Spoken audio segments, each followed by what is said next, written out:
Hey guys, is this Porsche GT4 on Bring a Trailer with 64,000 miles destined to be the cheapest GT4 ever sold ever? Or is it just going to fail to sell?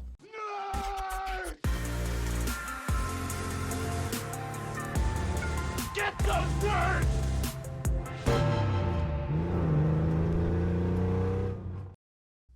Oh my gosh, look what time it is. Deeb, intro the show, and I don't have my headphones on. I get it.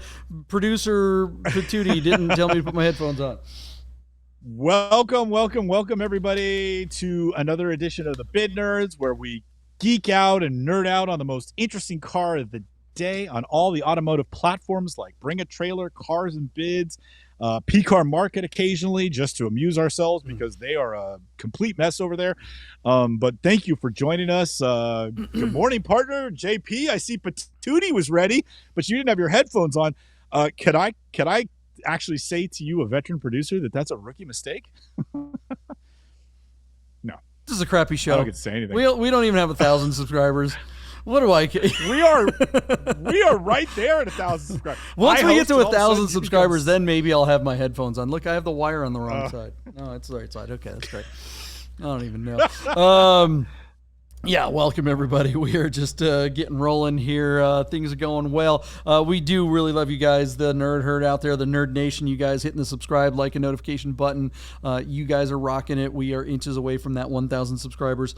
So we're going to have some fun when we get there. We're going to do a live weekly show once we get to 1,000 subscribers. And then you guys can super chat with us and all that kind of stuff. That'll be kind of fun.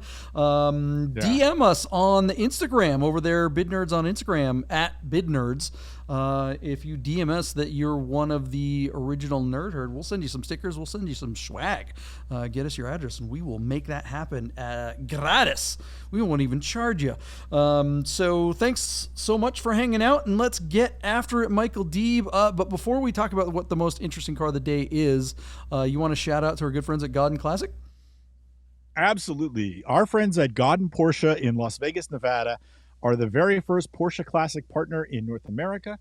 As such, they were vetted by Porsche in Germany for having the very best people in the parts department, the very best classic technicians that are certified by Porsche, and a fantastic sales staff that understand everything about every Porsche that's ever been made. They were the first. Out of 190 Porsche dealerships in the U.S., only 11 or 12 are Porsche Classic partners.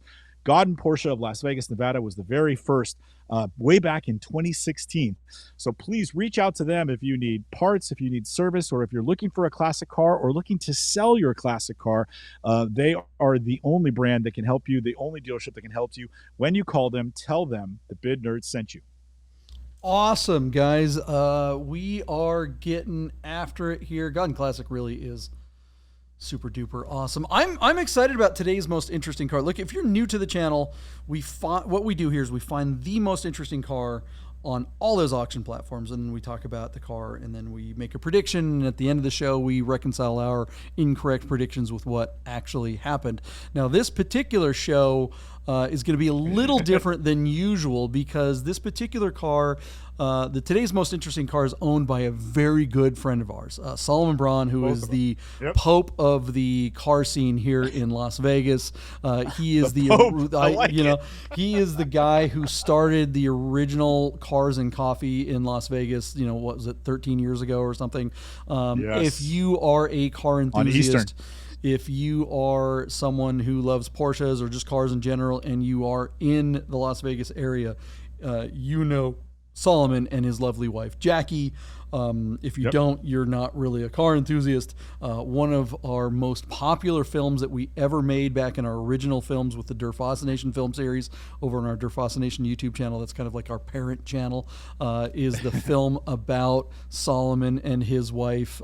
Really, it's about Jackie, his wife, and Solomon, and also his car, Helga. Helga is not for sale. That is his 85 Mexico Blue 911. But he also has this car. Michael Deeb, take it away. What are we talking about? So our dear friend Solomon is partying with his beloved, and he is the original owner of this 2016 2016 Porsche Cayman GT4 that he bought from Godden Porsche in Las Vegas, brand new. Beautiful car. If you know Solomon, if you've heard of Solomon, you understand that Solomon will show up to any driving event in the continental United States because that is he and Jackie's favorite thing to do. When they're not busy running their business together in Henderson, Nevada, they get out and drive. Oftentimes in the 3/4 of the year, they'll take Helga out. But in the really hot months, their air-cooled Porsche doesn't have an air conditioning that's going to work above 100 degrees.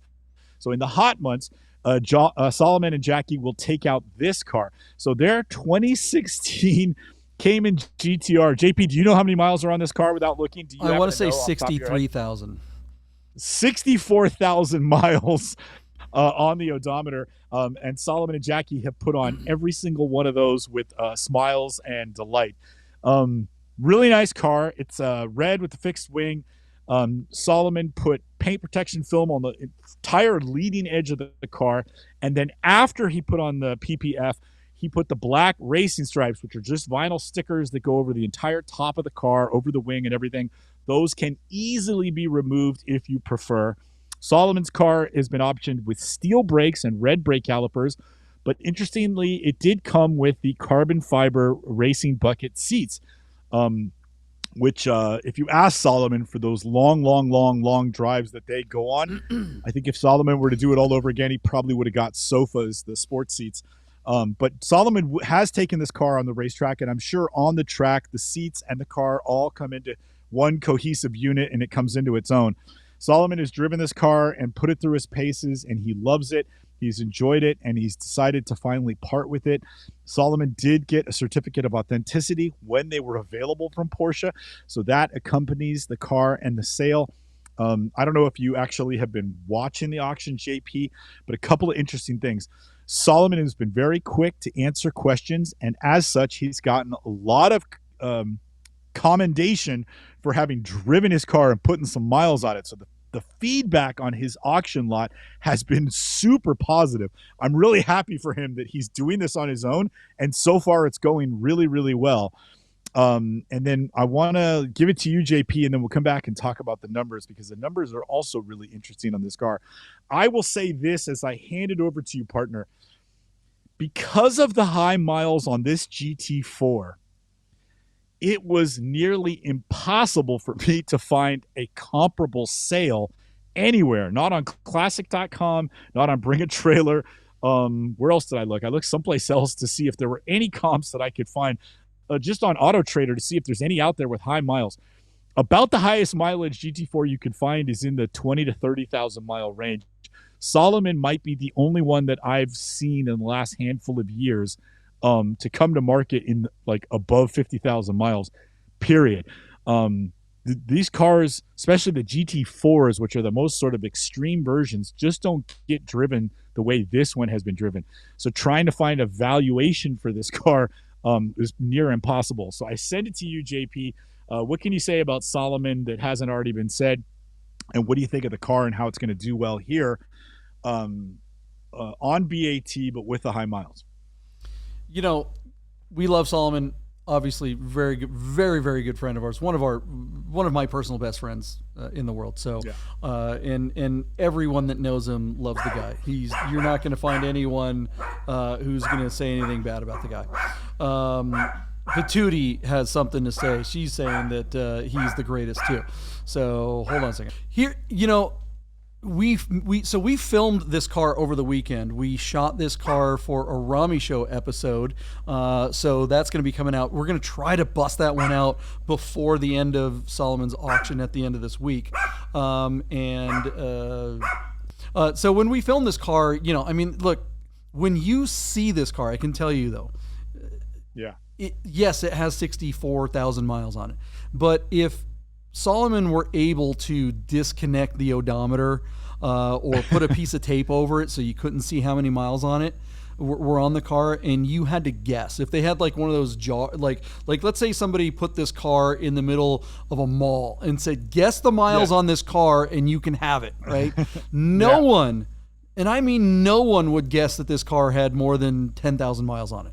Most of the guesses would be this car has like 630 miles or maybe 6,000 miles. I mean, the car looks brand spanking new. It makes zero sense with the amount of miles and the amount of road that this car has seen, that this car has like no wear on it. There's no bumper chips. There's no dings on the wheels. There's no scratches. I mean, it's the interior looks flawless.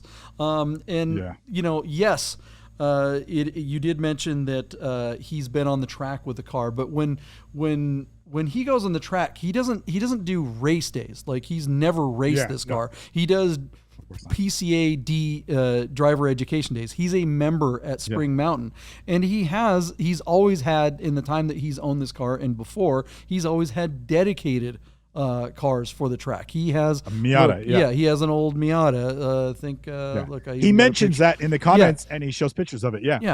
But he also mentions in the comments, like, if you have this car, of course you're going to take it on the track if you get the opportunity. So maybe it's been on the track, a dozen times or something. And anyone that's ever been to the track with Solomon knows it's like, you remember the movie Roadhouse? You remember the movie Roadhouse with Patrick Swayze, of course? Remember the bad guy had a Fox body Mustang convertible and he wore the hat? And he was the bad guy because he'd like drive on the wrong side of the road. Side of the road. Yeah, just driven. Yeah. Just looking around. I'm having a lovely day. Yeah. Anyone who's been on a rally with Solomon. Yeah. And basically Jackie is in the right seat going, what is wrong? Go faster. And Solomon's like, I don't want to get a ticket. He's just like... Solomon is an excellent driver, but he is not. No one would say that Solomon is a fast driver. If Solomon wants to go fast on the track, he could whoop your butt. But let's be honest, he doesn't. He just loves. Solomon is super cheap, so he doesn't want to break anything and spend any money that he doesn't have to. But he will spare no expense when it comes to the cost of maintenance on this car. I know all the people, where he gets his car maintained. I know all the mechanics that work on his cars. Everyone knows that Solomon just comes in. Nobody explains what's wrong with the car to Solomon. Solomon brings you his car. He's like, I don't want to know. I just want to write the check. He just strokes check, fix it. It's always like he's the guy that will fix the things that don't need to be fixed at all for no reason. He's just like, make it perfect. He doesn't want to hear it. He doesn't want to know. He just wants to fix it. So even though this car has all those miles on it, this is the perfect car. And I'm with you, Deeb. I haven't seen any other ones for sale with this kind of miles. No. But I have seen other ones that have this kind of miles. There's a famous one on Instagram. I was going to get the handle. I forgot to mention it. But there's like one that's got 150,000 miles that people were spreading around just over the weekend. It's pretty cool. Wow. These cars are really good cars. This is a great driver's car. And honestly, I would like to own this car, but I think I think it's going to bring money. So I don't think it's going to, I'm thinking, well, maybe there's an opportunity to get one because, a GT4, I think, the prices are around $100,000 or something like that. I don't really want to spend that money on much money on one of these, but this is going to be one, probably not going to make that kind of money. It's going to do well for the miles, but where do we think the actual number is going to be? What do you think? Well, JP, I love that you said that Solomon's one of your best friends in the whole wide world. Solomon and Jackie, to their credit, came to Esther and I's wedding in San Francisco from Henderson, Nevada back in 2019. So I adore them just as much as you do. They are wonderful, wonderful people. Solomon is a glue guy that brings people together, and I love that kind of inclusion, and I'm glad I know him. Okay, so I'm glad you brought up the numbers, JP, because something interesting happened about a day ago. Our car was at, and let me read it to you, our car was at $22,000, and about an hour and a half later, somebody put in what looks to be like kind of going for a knockout bid. So it went from $22,000 to $52,016. So it reads 2016, which is really cute. But 52,016 is where it sits, and the car has 5 days to go before the auction closes. So, John, without any comps, it was very difficult for me to try and get it. I just want to interject in here. You said that the car was sitting at $22,000 and then it bumped up, like you said, twice a bid that's almost twice as much or more. That was within the first 8 hours of the auction. That was the day the car went live. So it's not like the cars get like a lot of times we review cars and it's, it's only a day or two away from the close. This car still has 5 days to go from the time that we're recording this. And like right within hours of the car listing, it got a bid for $22,000, which is not a realistic bid, but it's someone that's clearly serious, right? And then it comes in at 50 something right after that. The first day. You never see big, heavy bids like that early. Usually it's 1,000, 2,000, 5,000. Just piddly bids. People to just kind of want to get on to get the notification. So sorry to interrupt, but I just wanted to make that clear that these bids they're still a literal business week away before this thing closes at the time of recording. Yeah, but I mean, like a $30,000 bump is absolutely, no matter when it comes in, that's a massive upgrade. To that, and when the $30,000 bid brings it up over $50,000, I think we start to creep into where the value on this car might be. Now, these were basically 6-figure cars when they were new. A couple of years ago, they had drifted down. You could pick up a really nice one in the $80,000 to $85,000 range, but today the nice ones, the low mileage ones, are back up over $100,000, like $110,000, $115,000 for a sub 5,000 mile example of a, say, ceramic braked and carbon bucket GT4. So with this car having 64,000 miles, it gets really murky trying to determine where we think this is going to be. So I am really just spitballing here and guessing, but I wouldn't be surprised if this car went for $65,000. So my bid, JP, is actually $64,000, what I wrote down, and I'm going to stick to that. I think you could get another $12,000, but I just don't see how you could justify spending 75 or 80 when you could get one with, a quarter of the miles for just a few dollars more, at that $75,000 to $80,000 range. So, above 70, it just kind of doesn't make sense to me, but I've been wrong before. And like I said, the feedback on his auction so far is going really well. And as you mentioned, JP, having touched and sat in this car, it doesn't really get any cleaner no matter what the mileage are. So it'll be interesting to see where it comes in, but I'm comfortable saying $64,000. I wonder if Solomon would be happy with that number. It'd be kind of fun if maybe you talk to him, which I think it sounds like that's going to happen between now and the time it closes, so that when we do cap this car, this auction, you can sort of tell us what he was thinking, sort of after the fact. But I'm going to give it to you, JP, at 64. I think there might be another $12,000 on the table. Even though the $30,000 bid looks like a knockout punch, I do think there's a couple more dollars to be had. Where do you think it's going to come in if I say 64 to you? Well, okay, so number one, I did say at the top of the show that this show might be a little different than usual because on this back half, we may record a live viewing of the close of this auction. So we're talking to Solomon about bringing him into the studio. So maybe we'll start that episode with this at the beginning and then go into that. I'm not entirely sure how we're going to do that. But all that said, Solomon called me before he listed it. It's not like he just did this. He was like, hey, what do you think I should do? And I'm the one that told him to put it on BaT. Because I do think that's where he's going to get the most amount of money. I know how much his reserve is, and I'm not going to mention that on here. And because of that, I'm not even going to put a bid. I feel like it might not be ethical, especially if this particular part of the episode gets played before the other one, so before the show ends. So all that said, look, this car, yes, I do think it has a long way to go. I think it's very common that in the last day or in the last hours we see 30, 40, even 100% increase in prices. I don't think that this $50,000 bid is anywhere even remotely close to where this car could end. One thing that I told Solomon when he was asking what to do with this car is that, you're right, I haven't seen any other GT4s with this kind of miles for sale at all, but we have seen 911s of the same era with those kind of miles for sale. And what you see with those cars, it's not that they sell for significantly less than other cars on the market. It's that they don't sell at all. Like, just nobody wants it. Like, you kind of hit that 60, 70,000 mile mark on, say, a 991 G or a 991 S, and just it's just not going to get any action. And so the person that owns it's pretty much going to have to trade it in for whatever a dealer will buy it for, because people just don't want them.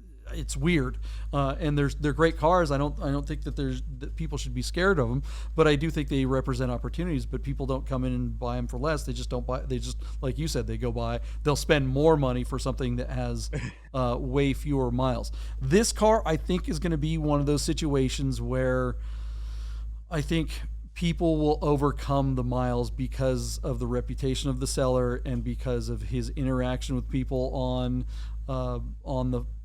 the comments, and because the videos and the picture will show exactly, will tell the story that if you buy this car with some higher miles, this is a good one to get, because you can save yourself maybe $10,000-$20,000 and get a car that you can drive and have and enjoy.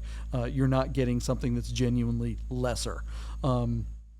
So I don't know. With that, I guess I will say a bit. I'm going to say 75. I think this car gets up to up there, because look, the next cheapest one at any miles has been what, 89, 85. I don't know when was the last time we've seen one go for like 85 grand? But that was a couple of years ago, right? Now no, I mean at all. So right. That was a couple of years ago, right? Yeah. And now they're bringing 100. Yeah. So it's like okay, for a low mileage one, $25,000 is a lot of money.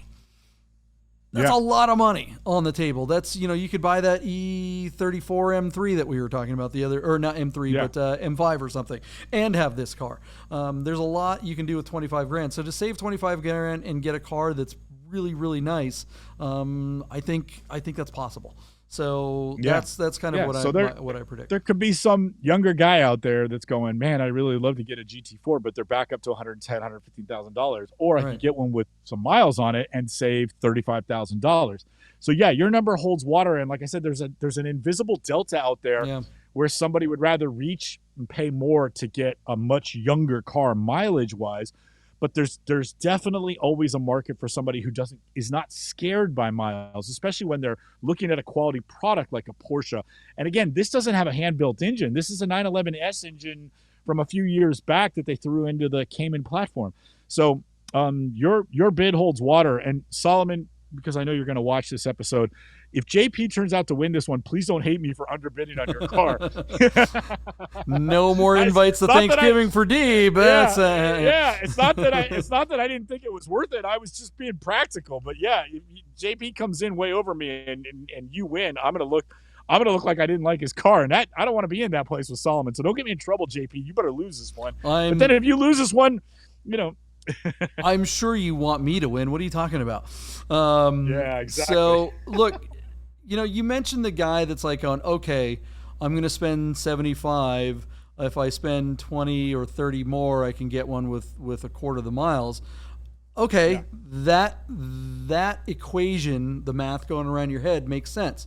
But what about the guy who's looking at a Cayman GTS for 50 or 60, and he's going, wait, I can step up 5, 10, 15 or 20 and get a GT4? That's the guy. Or somebody that's looking at an older 911, like say a 2014 or 15 911S, and all they can find is a damn PDK one, and they're going, oh wait, I can get a GT4 for just a little bit more. I think that's the person that's looking at this car, not necessarily the normal GT4 buyer. It's the people that are going, wow, GT4s were out of reach, and I was looking for something lower, and I can step up just a little bit more and get this car. At least if I were in that box, that's what I'd be doing. I would rather have a higher mileage car and get the better mark at a little bit more miles than get a lesser car with fewer miles. But that's just me. Some people are. I know this isn't compelling podcasting, JP, but I agree with that take. That's gosh darn it! You're supposed to say no. You're wrong. You're stupid. All right, what do you guys out there think? Yeah, all right. I know you're all rooting for Solomon. Make sure you go into this auction and give a good word to Solomon, and go to the Derfasa Nation YouTube channel and watch Helga. Helga. When Salo met Helga. When Salo met Helga. Helga. Yeah. Great film, crowd favorite, one of the highest viewed. It's got hundreds of thousands of views. It's definitely the one that everybody loves, and you're going to fall in love with Jackie. She is the best. And we are going to release a driving video of this car probably tomorrow. If you're watching this, it will already be up. And that's when my buddy Chris Kane saw you guys out right, at on the Lake road. Mead. Like, who's the guy in the Honda? All right, let's find out what happened with this auction before Patootie kills one of the intruders. We'll see you right after this. Fire up the time machine, Deeb. Here we go. Hey guys, I gotta tell you about our friends Godden Porsche of Las Vegas and Godden Classic. If you're looking for a new Porsche or a classic, you gotta call our friend Steve at Godden. Save yourself the hassle of screwing around with all the auctions like we always talk about, and just talk to Steve. He'll find you the classic Porsche you're looking for. Godden Porsche of Las Vegas.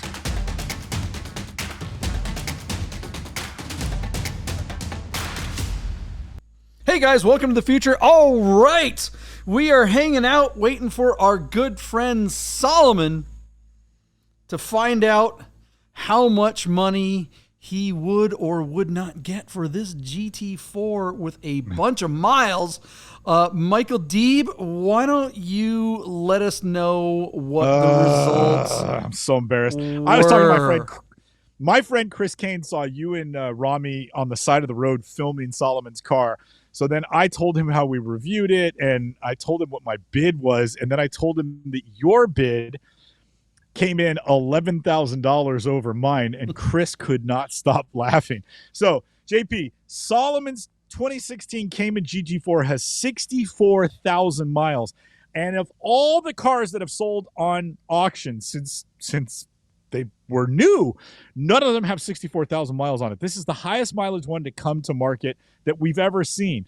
It was at $52,000 on 3 bids when we reviewed it. So I went up to 64, and then you made me look bad, or helped me make myself look bad to Solomon and all of our mutual friends by coming in $11,000 over me when I'm always the high bidder.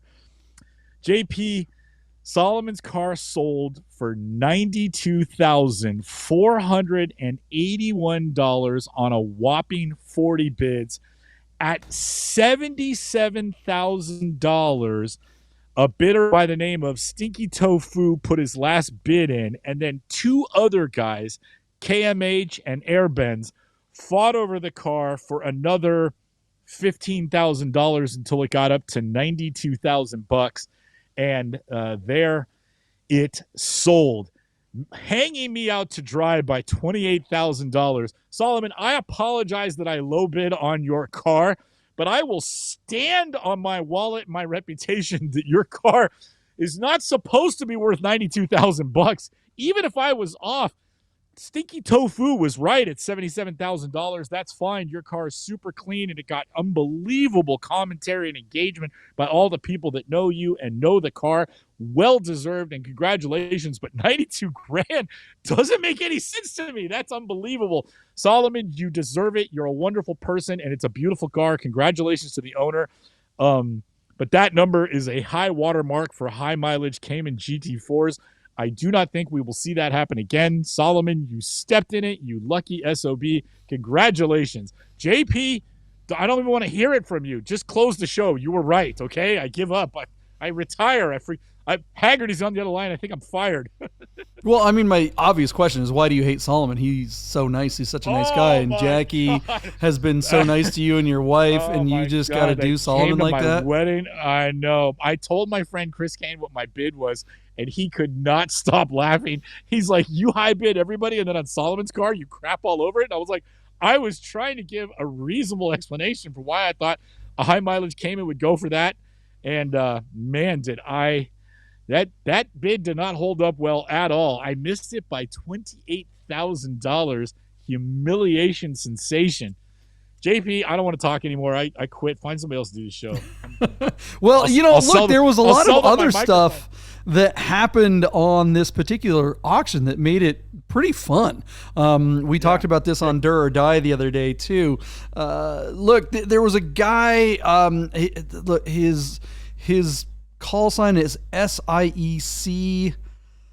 Suckox, I think is his name. That's how you pronounce it. Yeah. Suckox is this guy. Yeah. So Suckox in the comments. Now I know you've had some fun with dipshittery going on in the comments of BAT. You asked me to, and I happily did it because I had not seen the comment that he had made, and you said, "Hey, somebody's popping off," so I went immediately per your direction and found it. Well, so let me tell everybody what happened. So Suckox got on here after so I just showed the little bit of a driving video that we made for Solomon, kind of showing what the car is like, and you can see Solomon wearing his driving gloves, his signature driving gloves, and he says always worn the gloves to protect the Alcantara, right?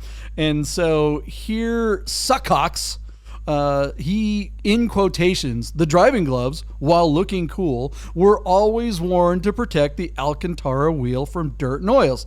End quote. And then he says, at 26 seconds into the video, you're driving with no gloves on, ellipses, just saying, ellipses. Can you tell I hate people that use ellipses? That is such a writer's hack. So it was like, what, dude, what are you talking? So Solomon says that he always wore the gloves. What does that mean to you, Michael Deeb? That means that Solomon always wore the gloves. Yeah. And did he say Solomon? Right. Did he say no one ever in the dawn of time ever drove this car? So, okay, here's the thing. At 26 seconds in the video, Suckox is correct. Someone is driving the car with no gloves, but Suckox is incorrect when he says you are driving with no gloves. Right. No. This is a response to Solomon, right? Solomon is not driving with no gloves. That's Rami, the host of the Rami Show. We were out filming a Rami Show episode, and Rami drove the car with no gloves. And for a split second, you can see that. And nitpicking, so you saw my response. I had to get in there, and I tried to be nice, man. I'm like, I'm the creator of the test drive video shot last Sunday, the POV footage you see uncut in the videos of Solo driving his car.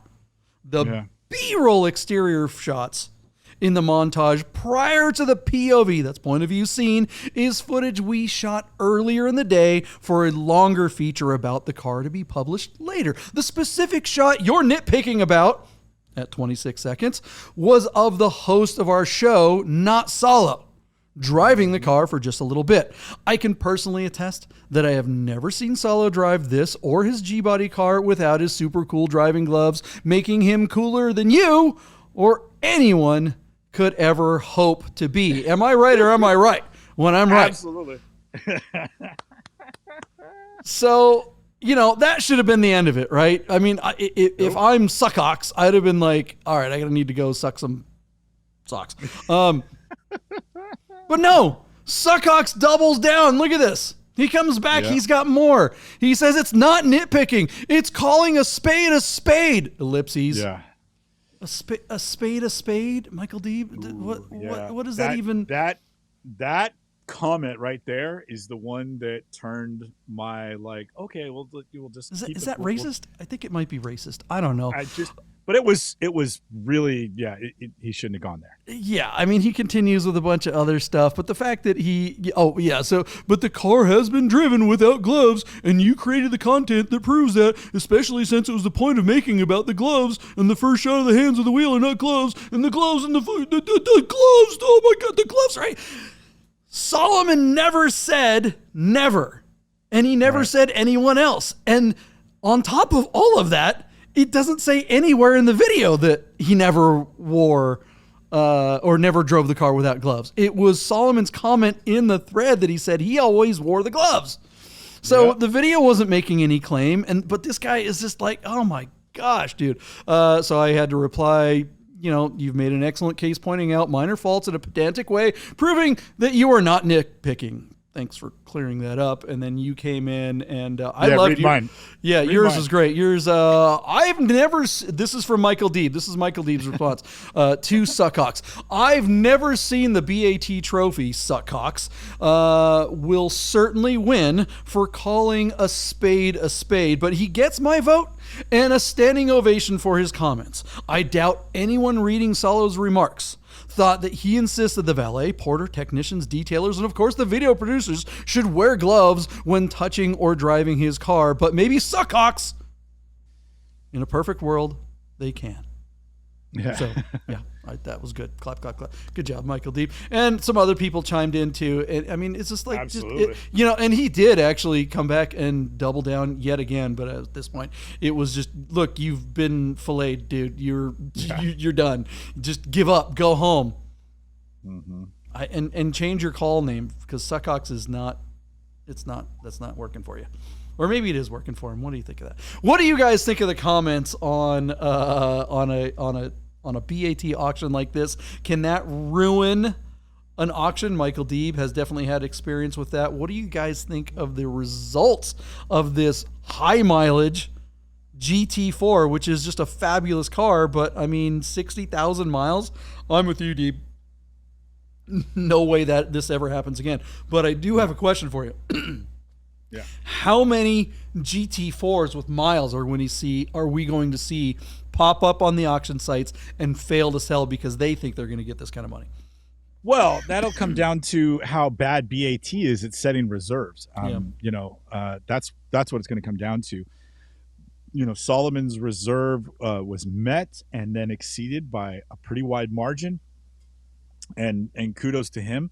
But if BAT uses this result as a comp for high mileage car and set even higher reserves, because let's be perfectly honest, you and I had doubts that Solomon's car would reach reserve. Like, it was really, the reserve was right at what we thought the car would sell for. So it was like, well, maybe it sells or maybe it doesn't. And should he pull it? I don't know if he will, because he said he'd rather just keep it than let it go for less money than he desired. It all worked out for him. But if they set higher reserves because of this result, yeah, you're going to have a lot of FTSs, and that will be a bummer. So we'll see how BAT reacts to this result. But we should see more higher mileage specialty cars come to market because of it. This is an outstanding result. Like, unbelievable. Yeah, for sure. If you're working at BAT, how do you tell someone who has a 60,000 mile GT4 that they can't have a reserve for $85,000? Yeah, you just say no. Say that car was exceptionally clean and it had an exceptional result. But we believe this is where your car is at. Yeah, but mine is exceptionally clean too. Yeah, I always wore gloves every time I was going to make a bad joke, so I'm going to leave that alone. BAT, you come in with what you want the reserve to be. BAT counters you. You can counter them, and then they might give you another $1,000. But if you ask for 10 grand more than their counter, they're only going to give you $1,000 or $2,000, and then that's it. If you don't acquiesce to their counter, then you're done. They're not going to work with you. That's how you don't get your car on BAT. I was paying attention not agreeing to the reserve. I was paying attention to the auction at the end there, and I was preparing myself to make the call to Solomon. I know what his reserve was, and I know what my bid was, and I was actually fairly confident on it. I was like, So my bid was less than his reserve, and I was preparing to tell him, you need to lower your reserve and let BAT cover the spread, because like we said before the break, sometimes if it's within, if the buyer's premium covers the difference between your reserve and what the highest bid is, BAT will go ahead and close the sale and give you that extra money. He might have got $3 or $4 grand to make his car go away. Yeah. Right. Yeah. So that's what I was thinking was going to happen. And I was like, oh boy, I'm not excited about making this call today. But it's a come to Jesus call. You and I have had this conversation. It's one of those things that sometimes you just, do you really want to hassle with this thing if it's that close? If it's nowhere near your reserve, then you've got a different problem. But if it's close enough, you may as well just get it off, just get it out of here, get it off the books, get it out of your life and move on. That's usually the better thing to do. But thankfully I didn't have to do that. And it was pretty darn nice. I was like, holy crap, just driving on my way to the event that I had to film, just kept looking at my phone going, what? Yeah. What? I think it was Buddha. Mike Myers texted me and he's like, look, like, wow, and it was just a picture of Solomon's car. And I was like, and I had not seen the close. It closed pretty early in the morning, I think, and if I remember correctly. And so then I was like, what happened? You know, and he was like, he had sent me the text, but then he didn't respond to my questions to him. So then I had to like look it up really quick on my phone. And I was like, all I kept thinking was, Chris Kane is going to have a field day with this, because he was giving me such grief about lowballing Solomon's car. Who was anyone around you when you saw the results? My wife, yeah. Who what did she say to you? She just shook her head at me like, you idiot, like you stupid son of a bitch. You know, like it was pretty.